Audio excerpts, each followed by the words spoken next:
இந்த கடைக்கு அனுமதி கிடையாது. இந்த கடையை க்ளோஸ் பண்ணிட்டாங்க.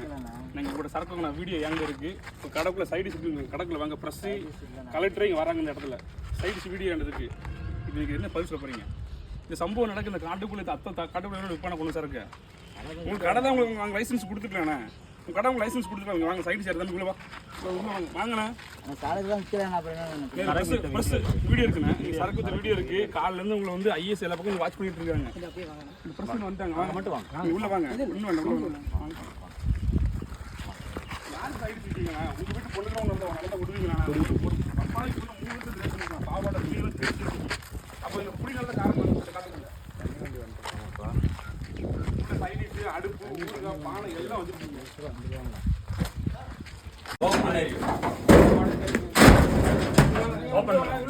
ஓபன் பண்ணுங்க. சைடிஸ் பாருங்க கிடையாது. வாங்க தம்பி இங்க நாளே ஓபன் பண்ணுங்க.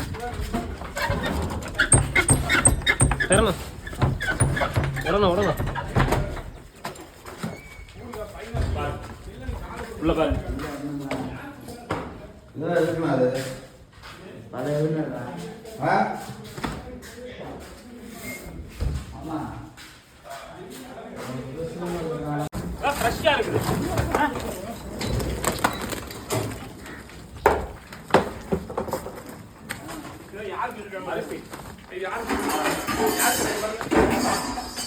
இதெல்லாம் யாரு எதுக்கு சமைக்கிற வேலையா? அப்ப குட்ட சமத்துக்கு உங்களுக்கு சம்மந்தம் இருக்கா? நடந்த ரேப் சம்மந்தம் இருக்கா? யாரு பண்ணாங்க? அவங்க பத்திரிக்கை யார் ரேப் பண்ணா? இல்ல இங்க இல்ல கவர்மெண்ட்டுக்கு தெரியாம இங்க நீங்க சரக்கு எடுத்துட்டு இருக்கீங்க. கவர்மெண்ட்டுக்கு தெரியாம அங்க ஒண்ணு நடந்திருக்குது. அதை ஓபன் பண்ணிருக்கு. அப்படி பாருங்க உள்ள என்ன இருக்குன்னு. இல்லைங்க சொல்லுங்க. எங்களுக்கான விளக்கத்தை கொடுங்க. சரக்கு விற்க சொன்னது யாரு?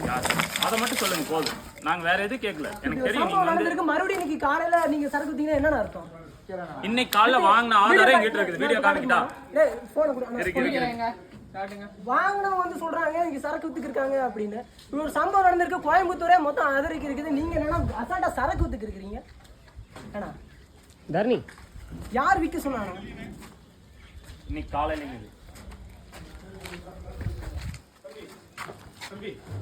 நான் கூப்பிடுறேன். வாங்க செகண்ட் வரேன் ஆல் ஓட்ட உள்ள இருக்கா? இது என்னடா? இது எதுக்கு உள்ள வச்சிருக்கீங்க நீங்க?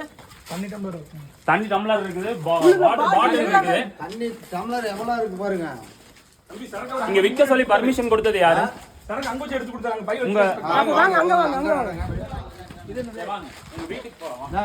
இதை ஓபன் பண்ணுங்க. இதை ஓபன் பண்ணுங்க. கார்த்தினா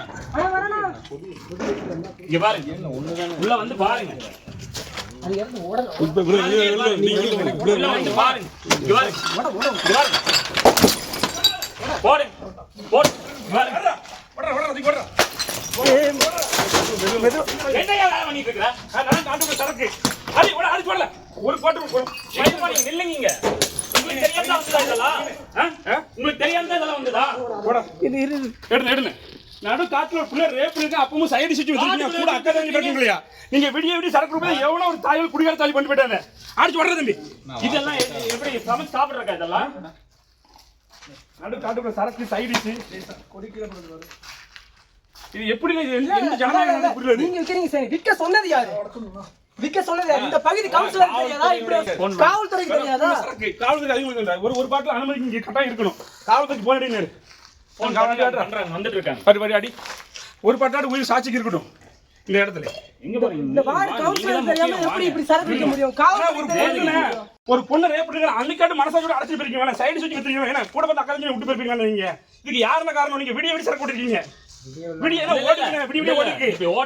ஓட்டாம எப்படி எப்படி வந்துச்சு? சைடிஸ் போலாம் அந்த அடைச்ச கடைக்கு சொன்னா உங்களுக்கு யார் பர்மிஷன் கொடுத்தா? காவல்துறைக்கு தெரியுமா நீங்க விக்கிறது? தெரியுமா? காவல்துறைக்கு தெரியுமா தெரியாதா? ஓனர் யாரு? ஓனர் யாரு? ஓனர் பேர் சொல்லுங்க. நீங்க ஓனர் யாருங்க? போலீஸ் வர சொல்லுங்க. செல்வம். அவர் தான் இங்க வச்சு உங்களுக்கு விற்க சொல்லி சொன்னாரா? இந்த இடம் செல்வம் அவரோட தான். கொஞ்சம் சத்தமா பேசுங்க. ஆனா எவ்வளவு வருஷமான விக்கிறீங்க? இல்ல நான் இப்ப ஒரு வாரம் வந்து நீங்க வந்து ஒரு வாரமா வித்துக்கிறீங்க. இந்த ஓனர் இந்த இடத்துக்கான ஓனரை முதல்ல இங்க வர. உறவுகள் அனைவருக்கும் வணக்கம். நான் பேரறிவாளன். நீங்களாம் கேள்விப்பட்டிருப்பீங்க, கோயம்புத்தூர்ல விமான நிலையத்துக்கு பின்னாடி வச்சு ஒரு மாணவியை, கல்லூரி படிக்கக்கூடிய ஒரு மாணவியை கூட்டு பாலியல் வன்கொடுமை செஞ்சிருக்காங்க அப்படின்ற சம்பவத்தை நீங்க கேள்விப்பட்டிருப்பீங்க. இன்னைக்கு காலையிலிருந்து எல்லா தொலைக்காட்சியும் வந்து அந்த சம்பவத்தை பத்தி தான் பேசிக்கிருக்கிறாங்க. எங்களுக்குலாம் ரொம்ப அதிர்ச்சியாக இருந்துச்சு. ஏன்னா நானும் கோயம்புத்தூர் தான். கோயம்புத்தூருக்கு அந்த விமான நிலையத்துக்கு பின்னாடியே இப்படி ஒரு சம்பவம் நடந்திருக்கேன். ஏன்னா இந்த விமான நிலையம் என்பது வந்து ஒரு சர்வதேச விமான நிலையம், கோயம்புத்தூர் விமான நிலையம். அப்படி இருக்கும்போது பெரிய பெரிய விஐபிக்கெலாம் வந்துட்டு போகக்கூடிய ஒரு இடம். இந்த இடத்துல இப்படி ஒரு சம்பவம் நடந்திருக்கே அப்படின்னு நினைக்கும்போது ரொம்ப அதிர்ச்சியாக இருந்துச்சு. அந்த இடத்த போய் பார்க்கணும் அப்படின்ட்டு நாம் தமிழர் கட்சியை சேர்ந்த உறவுகள்லாம் போகிறோம். போய் பார்க்கும்போது ரொம்ப வேதனையாக இருந்துச்சு. இன்னுமே வந்து அந்த மாணவியோடைய உடைகள்லாம் அந்த பகுதியில் இருந்துச்சு. அதை பார்க்கும்போது ரொம்ப கஷ்டமாக இருந்துச்சு. ஆனால் இந்த சம்பவம் நடைபெற்ற அந்த பாலியல் வன்கொடுமை அந்த சம்பவம் நடைபெற்ற அந்த இடத்துலேருந்து சரியாக ஒரு 800 மீட்டர் தொலைவில் ஒரு மதுக்கடை. 2 மாதத்துக்கு முன்னாடியே அரசாங்கம் அந்த மதுக்கடையை இழுத்து மூடிடுறாங்க. காரணம் என்னென்னா, அந்த மதுக்கடையினால் பொதுமக்களுக்கு பெரிய அளவில் தொந்தரவு இருக்குது. இன்னும் சொல்லப்போனால் அந்த விமான நிலையத்துக்கு பின்னாடி பார்த்தோன்னா ஒரு காடு மாதிரி இருக்கும். அப்போது அதனால் நிறைய சட்ட ஒழுங்கு பிரச்சனைகள்லாம் வருது. குறிப்பாக வழிப்பறி போன்ற சம்பவங்கள்லாம் நடந்திருக்கு. அதனால் 2 மாதத்துக்கு முன்னாடி அரசாங்கம் வந்து மக்களுடைய கோரிக்கையை ஏற்று அந்த கடைக்கான லைசன்ஸை ரத்து பண்ணிடுறாங்க. ஆனாலுமே பிளாக்ல சரக்கு விற்றுட்டு தான் இருக்காங்க. இதை உறுதிப்படுத்தணும் அப்படின்ட்டு நாம் தமிழர் கட்சியை சேர்ந்த ஒரு 2 பேர்த்த அந்த கடையில் போய் மது வாங்கிட்டு வாங்க அப்படின்னு, மது ஓட்டுறாங்களா இல்லையான்னு பார்க்குறதுக்கு அனுப்பி விட்டோம். மது விற்றுக்கிட்டு தான் தம்பி இருக்காங்க, ஓடிக்கிட்டு தான் இருக்குது, சைடிஷ்லாம் வந்து தயார் பண்ணிக்கிருக்காங்க, போய் பாருங்கள் அப்படின்னு நம்ம உறவு சொன்ன உடனே நாம் தமிழர் கட்சியை சேர்ந்த அந்த தொகுதி, சிங்காநல்லூர் தொகுதி பொறுப்பாளர்கள் எல்லாருமே களத்துக்கு போகிறோம். களத்துக்கு போனால் எந்த விதமான பதட்டமும் இல்லை. அதை விற்ற சரவணன் அப்படின்றவருக்கு எந்த விதமான பதட்டமும் இல்லை. அவர்கிட்ட போய் ஆனால் கடைக்கு வாங்க அப்படின்னு சொல்லி அவரை நம்ம கூட்டிகிட்டு போகிறோம். கூட்டிகிட்டு உள்ளுக்குள்ளே போனால் சைடிஷ் வாட்டர் மெலன், அந்த தர்பூசணி பழம், அதே போல் தண்ணீர் எல்லாமே இருக்குது. அவன் பார்த்தோன்னே நமக்கு ஒரு கோபம் வருது. ஒரு பெட்டி கடை மாதிரி இருக்குது. அந்த பெட்டி கடைக்கு உள்ளே வச்சு அவர் மதுபானத்தை விற்றுக்கிருக்கிறாரு. அது மட்டும் கிடையாது, அதுக்குள்ளே ஒரு 10 மதுபான பாட்டில் இருந்திருக்கும், அவ்வளோதான். மற்றபடி அந்த பகுதியை சுற்றி அந்த பகுதியில் வந்து அங்கே எங்கேன்னு மது பாட்டிலெலாம் ஒழிச்சு வச்சு இரவும் பகலும் பார்க்காம டாஸ்மாகில் பிளாக்ல சரக்கை விற்றுக்கிருக்கிறாங்க. இதை பார்த்தோன்னே நம்ம உறவுகள்லாம் வந்து அந்த கடையை வந்து சூறையாட ஆரம்பிச்சிட்டாங்க. ஏன்னா சட்டத்துக்கு விரோதமாக நம்ம சட்டப்படி வச்சிருக்கக்கூடிய டாஸ்மாக் கடையவே நீங்கள் எடுக்கணும் அப்படின்னு சொல்லி போராட்டம் பண்ணிக்கிருக்கிறோம். இந்த சூழலில் சட்டத்திற்கு விரோதமாக கள்ளச்சந்தையில் சரக்கு ஓட்டிக்கிருக்கான், பார்த்துட்டு கோவரமாக வராதா? இப்படி ஒரு சம்பவம் நாடே பேசிக்கிருக்கு இந்த சம்பவத்தை பற்றி. அப்படி இருக்கும்போது எந்த விதமான பயமும் இல்லாமல் பக்கத்துலேயே வந்து இப்படி ஒரு கடையில் வந்து பிளாக்ல சரக்கு ஓட்டிக்கிருக்காங்கன்னா அப்போ யார் கொடுத்த தைரியம்? இது சும்மா சாதாரணமாக சரவணன் அப்படின்ற ஒருத்தர் முடிவெடுத்து ஓட்டுறது கிடையாது. அப்போது இவருக்கு பின்னாடி யார் இருக்கா? நம்ம உறவுகள் கோவப்பட்டு கடையை வந்து சூறையாடிடுறாங்க. இதில் என்ன ஒரு கொடுமைனா, கோவை தெற்கு தொகுதியுடைய சட்டமன்ற உறுப்பினர் அக்கா வானதி சீனிவாசன் அவர்கள் அந்த பாதிக்கப்பட்ட அந்த பெண்ணை பாலியல் வன்கொடுமை செய்யப்பட்ட அந்த இடத்துக்கு வந்து பார்வையிடுறாரு. பார்வையிட்டு அந்த வானதி சீனிவாசன் அவர்கள் பக்கத்துலேயே தான் இருக்குது டாஸ்மாக் கடை, அதை வந்து பார்க்கவே கிடையாது. இப்படி அங்கே இருக்கக்கூடிய பாரதிய ஜனதா கட்சியை சேர்ந்த ஒருத்தனுக்கும் தெரியாதா? அந்த பகுதியில் கூடிய ஒருத்தனுக்குமே வந்து இந்த பகுதியில் பிளாக்ல சரக்கு ஓட்டுறாங்க அப்படின்னு தெரியாதா? அதிமுக காரங்களுக்கு தெரியாதா? திமுக காரங்களுக்கு தெரியாதா? அப்போது நாம் தமிழர் கட்சிக்கு தகவல் கிடைச்ச உடனே நாம் தமிழர் கட்சி உறவுகள்லாம் வந்து அந்த இடத்துக்கு போய் அதை உறுதிப்படுத்தி கடையை வந்து சூறையாடினோம். அப்போது இந்த அரசு, ஏன்னா முழுக்க வந்து காரணம், ஒரு குற்றத்திற்கு வந்து முழு காரணமாக வந்து எது இருக்குது அப்படின்னா இந்த மதுக்கடைகள் தான் இருக்குது, இந்த மதுவாக தான் இருக்குது. அப்படி இருக்கும்போது இதை ஒழிச்சிட்டாலே போதும், முக்கால்வாசி குற்றங்கள் இந்தியாவில் நடக்காது. ஆனாலுமே வந்து நம்ம தமிழ்நாட்டில் அதிகமாக நடக்கிறதுக்கு காரணம் இந்த மதுக்கடைகள் தான். அப்போது இதில் என்ன ஒரு கொடுமைனா, அவருக்கு ஃபோன் வந்துக்கிட்டே இருக்குது. அந்த சரவணன் அப்படின்றவரை பிடிச்சி நிப்பாட்டியிருக்கோம், ஃபோன் வந்துக்கிட்டே இருக்குது, அவர் பேசிக்கிட்டே இருக்கிறாரு. அதுக்கப்புறம் வந்து ஒரு கட்டத்தில் அவர் நம்ம உறவுகளை தள்ளி விட்டு ஓடிடுறாரு. அதுக்கப்புறம் நம்ம உறவுகள்லாம் போய் பிடிச்சி இழுத்துட்டு வந்து காவல்துறையிட்ட ஒப்படைக்கிறாங்க. கொஞ்சம் நினச்சி பாருங்கள், எவ்வளோ பெரிய தைரியம் இருக்கும். ஒரு விமான நிலையத்துக்கு பின்னாடி ஒரு சம்பவம் நடந்திருக்கு. இந்த சம்பவத்தை பற்றி எல்லோரும் பேசிக்கிருக்கிறாங்க. ஆனாலுமே வந்து விடிய நாங்கள் வந்து பிளாக்ல சரக்கு ஓட்டிகிட்டு தான் இருப்போம் அப்படின்னு ஓட்டுறாங்கன்னா யார் கொடுத்த தைரியம்?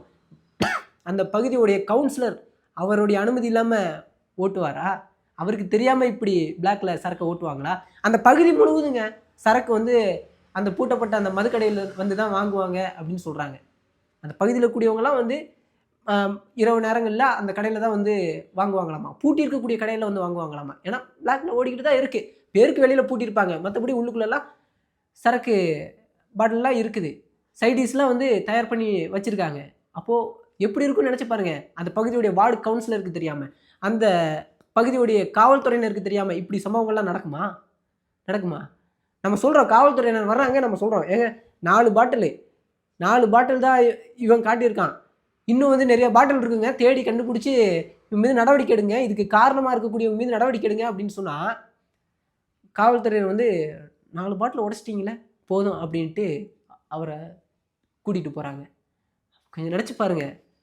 தமிழ்நாடு முழுவதும் இரவு பகலும் பார்க்காம டாஸ்மாகில் சரளமாக வந்து மது விற்பனை செஞ்சுட்டு தான் இருக்காங்க. ஆனால் இதை ஒருபோதும் மற்ற கட்சிகள் அனுமதிக்கலாம், கமிஷன் வாங்கிக்கிட்டு அமைதியாக இருக்கலாம். ஆனால் நாம் தமிழர் கட்சி பிள்ளைகள் ஒருபோதும் நாங்கள் அனுமதிக்க மாட்டோம். தொடர்ச்சியாக நேற்று கன்னியாகுமரியில் நடந்துச்சு. சட்டத்துக்கு விரோதமாக ஒரு டாஸ்மாக் கடையை வச்சு அந்த மது கடைகள் மூலமாக வந்து பொதுமக்களுக்கு இடையூறு விளைவித்து அந்த டாஸ்மாக் கடை முற்றுகை போராட்டம் கன்னியாகுமரி மாவட்ட உறவுகள் முன்னெடுத்தாங்க. இன்றைக்கி கோயம்புத்தூரில் இருக்கக்கூடிய நாம் தமிழர் கட்சி உறவுகள் நாங்கள் வந்து கடையை அடிச்சு நொறுக்கணும். இது மாதிரியான சம்பவங்கள் தொடர்ச்சியாக நடக்கும். எனவே இந்த காணொலியை இதோட முடிச்சுக்கிறேன். நன்றி, வணக்கம்.